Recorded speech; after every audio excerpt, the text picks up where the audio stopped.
네. 우리 같이 좌우로 한번 인사 한번 할까요? 예수님 부활하셨습니다. 예수님 부활하셨습니다. 예수님 부활하셨습니다. 부활하셨습니다. 네. 반갑고 감사하고 또 그런 주일 아침인 것 같습니다. 이렇게 예쁘게 또 미리 부활을 준비하면서 또 기대하면서 이렇게 준비하신 손길들이 이렇게 보는데 주님이 정말 살아계시는구나. 아까 이제 기도하시는데 그 기도의 고백이 하나님의 살아계심이 막 느껴지지 않습니까? 이 기도의 고백 속에서 주님 정말 살아계시는구나. 정말 우리를 이렇게 사랑하시는구나. 이런 것들이 많이 느껴지고 경험되는 것 같아서 너무 감사합니다. 오늘은 부활주일입니다. 예수님께서 죽으셨다가 다시 살아나셨습니다. 할렐루야. 아멘. 정말입니까? 아멘. 믿으십니까? 아멘. 부활주일은 기쁘고 감격스럽고 영광스럽고 행복한 날입니다. 예수 그리스도께서 우리의 죄와 허물을 대신 짊어지시고 우리가 감당해야 할 영원한 사망과 죽음을 십자가에서 대신 감당해 주셨습니다. 그리고 하나님의 생명으로 다시 사흘 만에 부활하셨습니다. 예수님은 다시 살아나셨고 그 큰 사랑과 은혜를 우리는 믿음으로 그 사망과 부활에 동참하게 되었고 구원을 얻게 되었습니다. 그래서 부활절은 믿는 자들에게 우리의 죄로 인해 받아야 할 사망과 죽음의 문제가 해결된 기쁨의 날입니다. 더 이상 두려움이 아닌 그 너머의 부활과 생명을 얻게 되는 그러한 사실들을 우리가 믿고 살아가도록 해주셨다는 그 사실, 그것을 기뻐하는 축제의 날이기도 합니다. 그래서 우리는 계란도 준비하고 이렇게 미리 준비하면서 서로를 축복하고 또 우리가 함께 기뻐하는 그러한 날이 되는 것입니다. 그런데 이 의미가 해마다 날마다 반복되는 부활절뿐 아니라 우리가 늘 평소에 너무 자주 귀가 따갑게 들어서 이미 무덤덤해져 있는 것 같습니다.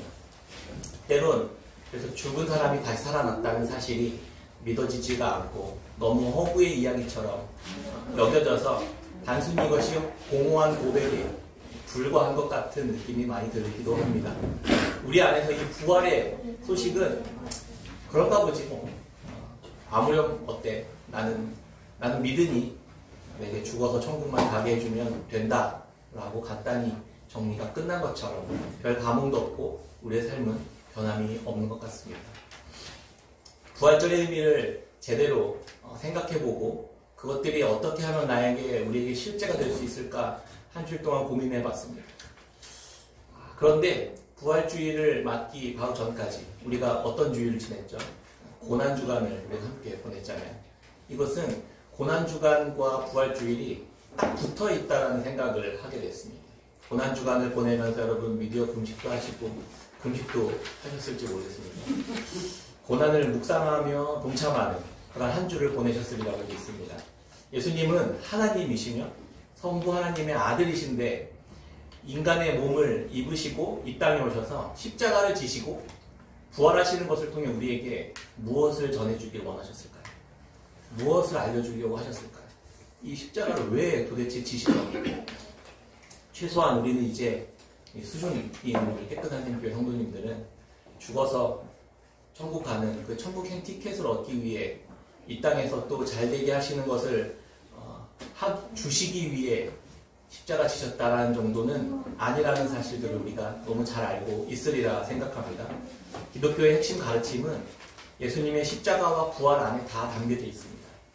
교회를 다니고 예수님을 믿고 그분의 가르침을 따르는 사람이라면 우리가 무엇을 믿고 어떻게 살아야 할지를 제대로 알고 가야만 합니다. 예수님은 십자가의 길을 말씀하셨고 그대로 삶으로 보여주셨는데 우리는 그것을 거부하고 예수님의 가르침은 실제 가르침은 쏙 빼놓고 예수님을 믿는다고는 할 수 없는 노릇이잖아요. 그런 그리스도인들인데 너무나도 많고 우리가 그렇게 지내왔었습니다. 내가 생각하는 하나님은 이래야만 하고 내가 납득되는 것은 받아들이고 그렇지 않은 것은 빼버립니다. 심지어 하나님은 이래야 한다고 정의 내리고 예수님은 나에게 이렇게 해주셔야만 한다고 주장하기까지 합니다. 그것이 예수님을 십자가에 못 박아 죽이라고 외쳤던 이들의 모습이었고, 그렇게 잔혹하게 예수님을 대했던 사람들이 가진 생각이었습니다. 예수님이 이런 식의 모습으로 올 리가 없어요. 어떻게 하나님이 이런 식의 모습으로 올 수 있어?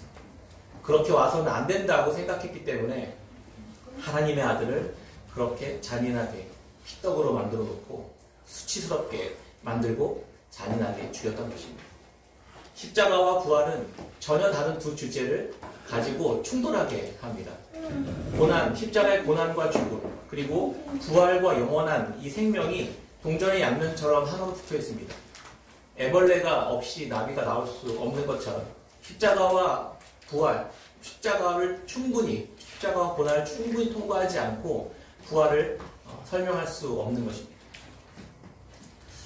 이 둘을 함께 온전히 이해할 때 우리가 예수님께서 전해주고자 하셨던 의미를 온전히 이해할 수 있는 것입니다. 예수님께서 우리에게 주시고자 하셨던 것은 무엇이었을까요? 바로 하나님의 나라였습니다. 마가복음 1장 15절에 보면 예수님께서 이렇게 이야기하십니다. 이르시되 때가 찼고 하나님의 나라가 가까이 왔으니 회개하고 복음을 믿으라. 예수님은 우리에게 하나님의 나라를 주려고 오신 것입니다. 하나님의 나라는 하나님이 다스리시는 나라예요. 하나님이 통치하시는 나라예요. 하나님의 말씀에 순종하는 백성들이 있는 나라입니다. 그곳이 바로 천국이잖아요. 천국은 죽어서 가는 곳이라고 생각했는데 하나님의 나라가 가까이 왔다니, 우리가 가는 게 아니라 그분의 나라가 왔다고 이야기하시잖아요. 이게 무슨 뜻일까요? 예수님의 오심을 통해 예수님과 함께 하나님의 나라가 우리에게 찾아온 것입니다. 그 나라는 예수님을 통해서만 드러나고 그 실체를 온전히 알 수 있는 것입니다. 예수님께서 이 땅에 오셔서 하나님의 나라를 드러내신 방식이 바로 십자가와 부활이었던 거예요. 이 둘은 어떤 연관관계가 있을까를 또 이해해야 하나님의 나라를 우리가 온전히 이해할 수 있지 않겠습니까? 이거 뭐 한참 이야기하겠지만 간단하게 하나님의 나라는 그래서 회개가 있어야 합니다. 회개하고 복음을 믿으라 이렇게 말씀하셨잖아요. 회개가 있어야 하고 또 믿음으로 받는 것입니다. 하나님의 나라를 이해하려면 그래서 십자가와 부활의 의미를 이해합니다. 철저한 십자가의 진정한 의미는 그래서 철저한 절망입니다. 철저한 절망이에요. 우리 편에서는 어떠한 소망도 없어진 그 상태. 하나님의 아들 예수님께서도 철저한 무기력한 상황을 겪으셨습니다. 오직 하나님의 말씀과 하나님의 능력에만 자신의 삶을 온전히 의탁하는 것. 그것이 십자가의 의미입니다. 또 하나는 철저한 낮아짐과 징계였습니다. 예수님은 고난주간 내내 철저히 무시당하셨고 철저히 존재 자체가 짓밟히셨잖아요. 마태복음 27절부터 42절까지 한번 읽어드리도록 하겠습니다. 주님이 어떤 대우를 받으셨는지. 이에 총독의 군병들이 예수를 데리고 관정 안으로 들어가서 온 군대를 그에게 모으고 그의 옷을 벗기고 홍포를 입히며 가시관을 엮어 그 머리에 씌우고 갈대를 그 오른손에 들리고 그 앞에서 무릎을 꿇고 희롱하여 이르되 유대인의 왕이여 평안할지어다 하며 그에게 침 뱉고 갈대를 빼앗아 그의 머리를 치더라. 희롱을 다 한 후 홍포를 벗기고 도로 그의 옷을 입혀 십자가에 못 박으려고 끌고 나가니라. 39절입니다. 지나가는 자들은 자기 머리를 흔들며 예수를 모욕하여 이르되 성전을 헐고 사흘에 짓는 자여 내가 만일 하나님의 아들이거든 자기를 구원하고 십자가에서 내려오라 하며 그와 같이 대제사장들도 서기관들과 장로들과 함께 희롱하여 이르되 그가 남은 구원하였을 때 자기는 구원할 수 없더라. 그가 이스라엘의 왕이로다. 지금 십자가에서 내려올지어다. 그리하면 우리가 믿겠노라. 지난주에 포항에 다녀왔습니다. 멀리 계셔서 얼굴 한번 뵙기 어려운 우리 박상인 뱅이 성도님 만나고 왔습니다. 먼 길을 달려갈 수 있어야지만 만날 수 있었기 때문에 더 반가웠던 것 같습니다. 집에는 자그마한 마당이 있었습니다. 거기에 한 그루 나무가 심겨 있었는데 겉보기에는 말라서 죽어 있었던 나무였습니다. 자세히 이렇게 보니까 원 줄기에는 말라 죽어 있는데 바닥에 뿌리에서부터 한 줄기가 이렇게 나와서 새로운 나무를 형성하고 있었습니다. 잎도 내고 있고 꽃도 피우고 있었습니다. 죽은 줄만 알고 뽑아버렸다면 보지 못했을 그런 모습을 보면서 함께 신기했었던 기억이 납니다. 뿌리만 살아있으면 얼마든지 새로운 줄기를 내고 살아날 수 있었습니다. 뿌리는 한 생명을 죽이기도 하고 살리기도 하는 것입니다. 죽은 나무와 같은 그 뿌리에서 새로운 싹이 올라오는 장면이 이사야서에 기록되어 있습니다. 이사야 11장 1절입니다. 이새의 줄기에서 한 싹이 나며 그 뿌리에서 한 가지가 나서 결실할 것이요 그날에 이새의 뿌리에서 한 싹이 나서 만민의 기치로 설 것이요 열방이 그에게로 돌아오리니 그가 거한 곳이 영화로우리라. 이새는 이스라엘의 가장 위대한 왕으로 인정받는 다윗의 아버지입니다. 이새의 가문은 곧 이스라엘을 의미하는데 이들은 하나님의 말씀을 버리고 주변 이방 나라들을 따라 섬기다가 그 우상들 따라 섬기다가 바벨론의 포로로 아수르의 포로로 끌려가 나라가 완전히 멸망당하는 모습을 겪게 됩니다. 이사야 선지자가 그 예언을 한 거예요. 그렇게 이스라엘 민족의 그 상태를 이렇게 밑동만 남은 채 댕강 잘려진 그러한 것을 문학적으로 표현한 것입니다. 이스라엘은 더 이상 복구가 될 가능성이 없어 보였습니다.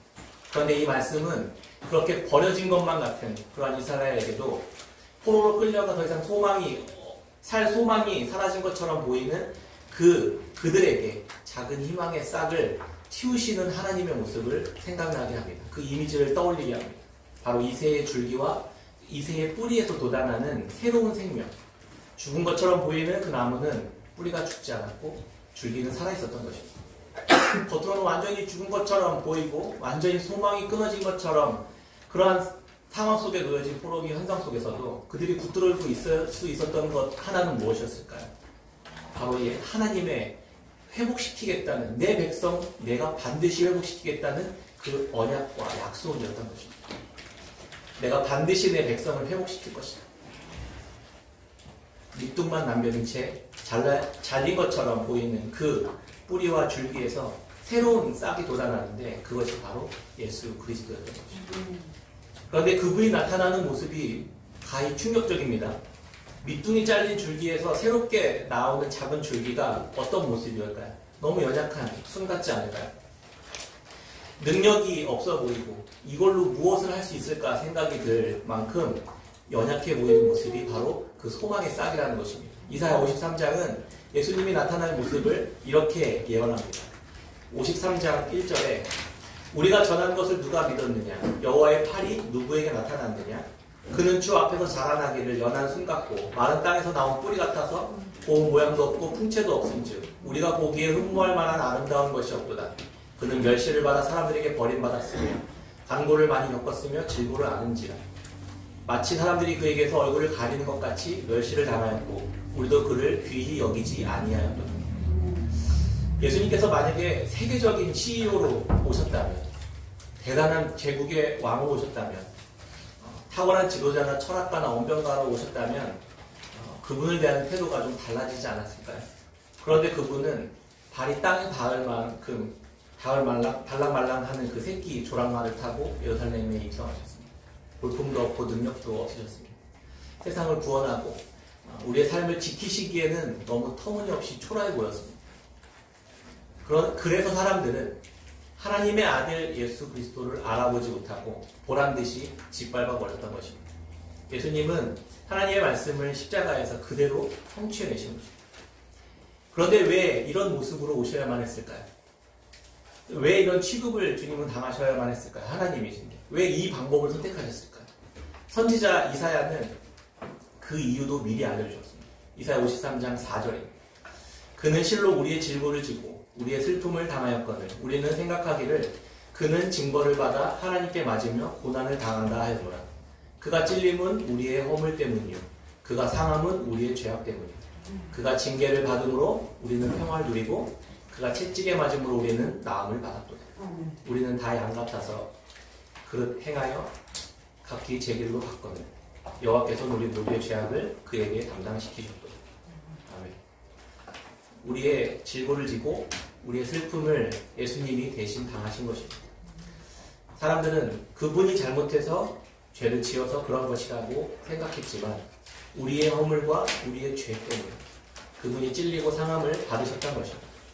우리 대신 채찍과 징계를 받음으로 우리가 평화와 나음을 입은 것입니다. 얼마 전에 입과 다리가 꽁꽁 묶여 버려진 강아지가 발견되었다는 기사를 보았습니다. 푸틴은 여전히 수많은 사람들이 그렇게 죽어가지만 전쟁을 멈출 생각이 없어 보입니다. 세상 나라는 힘이 있으면 짓밟으려고 하고 억압하려고 하고 빼앗으려고 하고 그것이 악입니다. 그것이 죄입니다. 그런데 주님은 무기력하고 연약하고 볼품없는 모습으로 오신 예수님의 십자가 모습을 가지고 십자가를 지셨습니다. 그 모습을 보면서 전 인류의 집단적인 따돌림과 성추행, 폭행과 조롱이 한 사람에게 온전히 가해지는 모습을 보게 되었습니다. 보통 어쩜 인간이 이렇게도 완악할 수 있을까? 이렇게도 더럽고 추악하고 폐역할 수 있을까라고 생각하는 당시 사람들의 그 모습, 우리 패션 오브 크라이스트 같은 영화를 보면 그런 마음이 들잖아요. 그 사람의 모습이 내 안에도 여전히 동일하게 있다고는 생각하지는 않습니다. 예수님 우리에게 그것을 보여주시고 그것을 폭로해버리기 위해 십자가를 지셨던 것입니다. 하나님이라면 강력한 왕으로 힘으로 와야지 니까짓 게 무슨 메시아냐 구원자고 왕이냐며 하나님마저 잔인하게 밟아버린 거죠. 예수님께 채찍질하고 손가락질하고 욕하고 폭행과 같은 짓을 저지르고 십자가에 매달았던 그 사람들이 그때 당대의 사람들이 한 것이 아니라 오늘도 계속해서 예수님을 거부하고 십자가로 끌고 가고 죽이는 사람들 속에 우리가 동참하고 있다는 사실을 인정하는 그 사람이 하나님 나라에 참여하게 되는 사람이라는 것입니다. 죄는 우리가 짓고 그 죄를 대신 지시는 예수님을 내 손으로 죽이고 있는 나를 바라보는 것이 십자가를 기억하는 의미라는 것입니다. 완전히 숨겨가시고 거룩하시고 선하신 예수님을 향해 우리는 엄청난 만행을 저지르고 끔찍한 악을 자행하면서 비웃고 조롱하고 있는 그 모습이 나라는 사실을 볼 수 있어야만 한다는 것입니다. 그 정도까지는 아니더라도 무력하게 아무것도 할 수 없어서 울고 거대한 폭력과 권력이 한 사람을 짓밟고 있을 때 괜히 나에게 불똥이라도 튀지 않을까 무서워서 도망쳐버렸던 제자들처럼 우리는 그렇게 또 살고 있는 것은 아닌지, 모른다고 부인하고 배신하고 저주하는 베드로처럼 그 제자들이 나라는 사실을 볼 수 있어야 한다는 것입니다. 그리고 그런 내가 그 예수님과 함께 눈이 마주치는 것, 그것이 십자가가 우리에게 주는 메시지라는 것입니다. 세상과 나의 속에 있는 모든 악의 현실은 십자가 앞에서 온전히 드러나고 완전히 선하신 하나님의 은혜와 긍휼도 함께 드러나는 것입니다. 예수님만 대신 죽는 것이 아니라 그 현장에 내가 공범으로 배신자로 서 있다는 사실을 인정하는 것입니다. 그것이 십자가를 바로 대하는 우리들의 자세일 것입니다. 이렇게 십자가를 통과하지 않으면 부활도 구원도 나에게는 아무런 능력이 없게 되는 것입니다. 이것이 바로 하나님의 나라가 예수님을 통해 십자가를 통해 드러난 사건입니다. 나의 모든 끔찍한 죄악을 끌어안고 무지한 하나님의 아들이 그 무력한 모습으로 대신 죽으신 것입니다. 그토록 잔인한 나를 주님은 그런데 용서하셨다는 이야기입니다. 부활하신 주님은 제자들을 다시 찾아갑니다. 그리고 다시 만납니다. 이 사실을 다 알고 있었던 제자들이 예수님을 다시 만났을 때 무슨 생각을 했을까요? 그리고 무엇을 떠올려야만 했을까요? 십자가에서 죽으시기 전에 미리 말씀하셨던 예수님의 말씀이 기억나는 것입니다. 오늘 본문 26장 26절부터 28절입니다. 같이 한번 읽을까요? 마태복음 26장 26절부터 28절 시작. 그들이 먹을 때에 예수께서 떡을 가지사 축복하시고 떼어 제자들에게 주시며 이르시되 받아서 먹으라, 이것은 내 몸이니라 하시고 또 잔을 가지사 감사 기도하시고 그들에게 주시며 이르시되 너희가 다 이것을 마시라, 이것은 죄 사함을 얻게 하려고 많은 사람을 위하여 흘리는 나의 피 곧 언약의 피니라. 아멘. 예수님은 제자들이 배신하기 전에 예수님을 팔고 거부하고 이미 그들을 다 알고 그들의 모습을 다 알고 그들을 용서하셨던 것입니다. 우리들을 그렇게 용서하셨던 것입니다. 그리고 그 살과 피는 그 만행을 저지른 우리들을 살리기 위한 하나님의 약속에 따른 사랑이었음을 알려주고 계시는 것입니다. 예수님께서 부활하시고 제자들을 만났을 때 그들의 마음이 어땠을까요? 내 손으로 내가 예수님을 못 박아 죽였다는 그 사실을 알고 그럼에도 불구하고 우리 다시 자기를 찾아온 예수님을 만났을 때 어땠을까요? 에스겔 36장에는 그것을 이렇게 약속합니다. 36장 6절에 또 새 영을 너희 속에 두고 새 마음을 너희에게 주되 너희 육신에서 굳은 마음을 제거하고 부드러운 마음을 줄 것이며 또 내 영을 너희 속에 두어 너희로 내 율례를 행하게 하리니 너희가 내 규례를 지켜 행할지라. 예수님의 십자가에서 죽으심이 그 모든 것이 자신의 배신과 반역과 하나님을 싫어하는 것이며 나의 왕국을 세워가려고 발버둥치는 그런 끔찍한 죄를 교묘히 버리고 있는 자신 때문이었다는 사실들을 폭로당한 자에게 그리고 그것을 인정하고 다시 회개하고 돌이키며 그렇게 예수님 앞에 다시 나아가고 있는 그 자들에게 새 영을 주고 새 마음을 부어주신 거죠. 그리고 더 이상 나의 왕됨을 위해 이 패역한 마음을 품지 않고 이제는 자기 몸을 내어주신 그리고 또 죽으신 주의 새로운 율법을 따라 행하는 삶을 살게 되는 제자들이 되었다는 것입니다. 이 은혜를 입은 자들, 이 용서를 받은 자들, 이렇게 회개하고 복음을 받아 하나님의 나라에 속한 자들은 예수님께서 세우신 새 율법을 따라 행하는 자들이 되는 것입니다. 요한복음 13장 34절에 새 계명을 너희에게 주노니 서로 사랑하라. 내가 너희를 사랑한 것 같이 너희도 서로 사랑하라. 요한복음 15장 10절에 내가 아버지의 계명을 지켜 그의 사랑 안에 거하는 것 같이 너희도 내 계명을 지키면 내 사랑 안에 거하리라. 내 계명은 곧 내가 너희를 사랑한 것 같이 너희도 서로 사랑하라 하는 이것이니라. 아멘. 말씀 맺겠습니다.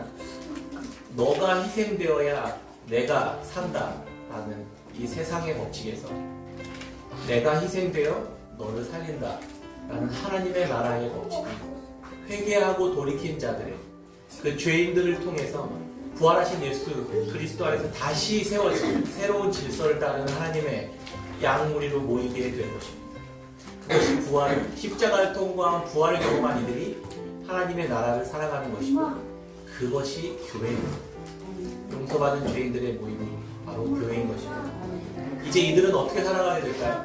고난주간을 지나면서 우리들의 악함과 패역함을 계속해서 바라보고 여전히 그렇게 살아가는 패역한 세상을 향해서 나에게도 자신을 내어주시며 용서하신 예수 그리스도의 십자가로 인해 우리 안에 악을 품지 않게 되는 것입니다. 미움과 증오, 원망, 탐욕, 부패, 거짓, 음란 이런 것을 품지 않고 행여라도 그런 마음이 들어올 때마다 예수님의 십자가 앞에 나아가 자신을 못 박는 것입니다.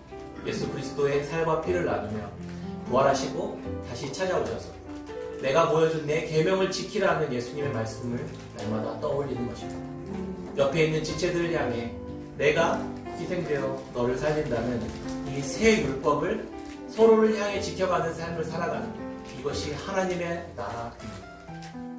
하나님의 나라는 예수님이 부활하시고 승천하셔서 이 땅에 계시지 않고 지금은 이제 보이지 않지만 성령 안에서 우리가 믿음으로 말씀을 통해 그리스도를 따르는 이들 안에 지금도 여전히 임하고 계시고 지금도 여전히 이 새 줄기와 뿌리에서 나온 그 연약한 가지가 거대한 공목으로 자라며 꽃과 열매를 맺어가는 것처럼 그렇게 자라게 되고 믿음 안에서 그렇게 성장하게 될 거죠. 하나님의 나라는 그렇게 확장되어져 그렇게 이 땅에 드러나게 되는 것입니다. 예수님의 고난과 부활은 우리에게 오늘 임한 하나님의 나라로 실제하게 됩니다. 이 고난과 부활을 통해 영원한 하나님의 나라를 오늘 참여해 누리고 드러내며 이 땅의 어둠과 사망이 가득한 세상 속에서 하나님의 선하신 빛과 영광과 의로움을 드러내는 하나님의 백성, 하나님의 자녀된 교회로 살아가는 이 깨끗한 생교회 성도님들이 다 되시기를 주의 이름으로 축원합니다. 아멘.